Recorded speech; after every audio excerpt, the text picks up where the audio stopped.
ആലു സബ്സിൻ്റെ പുതിയ എപ്പിസോഡിലേക്ക് എല്ലാവർക്കും സ്വാഗതം. ഇന്ന് നമ്മൾ ഡിസ്കസ് ചെയ്യാൻ പോകുന്നത് മലയാളത്തിൽ കല്ലുരുക്കി എന്നറിയപ്പെടുന്ന സസ്യത്തിനെ കുറിച്ചിട്ടാണ്. ഇതിൻ്റെ ശാസ്ത്രീയ നാമം സ്കോപ്പാരിയ ഡുൾസിസ് എന്നാണ്.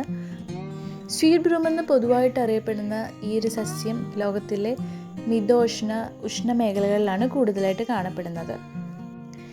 ഈ സസ്യത്തിൻ്റെ ഉണങ്ങിയതും പച്ചയുമായിട്ടുള്ള പഴങ്ങളും അതുപോലെ ഇതിൻ്റെ ഇലകളെല്ലാം തന്നെ ശരീരത്തിൻ്റെ മെറ്റബോളിസം നിലനിർത്തുന്നതിനായിട്ടും വളരെയധികം പങ്ക് വഹിക്കുന്നുണ്ട്. അതുപോലെ തന്നെ ഈ സസ്യത്തിന് പൊതുവായിട്ട് ഉപയോഗിക്കുന്നത് കിഡ്നി സ്റ്റോണിൻ്റെയും അതുപോലെ യൂറിനറി ഇൻഫെക്ഷൻ്റെ എല്ലാം ചികിത്സയ്ക്കായിട്ടാണ്. പരമ്പരാഗത ചികിത്സാ രീതിയിൽ ഈ സസ്യത്തിനെ പലവിധ അസുഖങ്ങൾക്കുള്ള ചികിത്സയ്ക്കായിട്ട് ഉപയോഗിക്കുന്നുണ്ട്.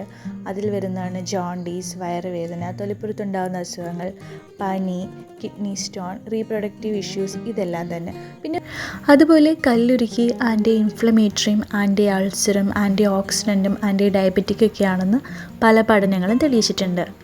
കല്ലുരുക്കിയെ കുറിച്ചിട്ടുള്ള ഇന്നത്തെ എപ്പിസോഡ് നിങ്ങൾക്ക് ഇഷ്ടപ്പെട്ടുവെങ്കിൽ എന്നെ സപ്പോർട്ട് ചെയ്യുക. നന്ദി.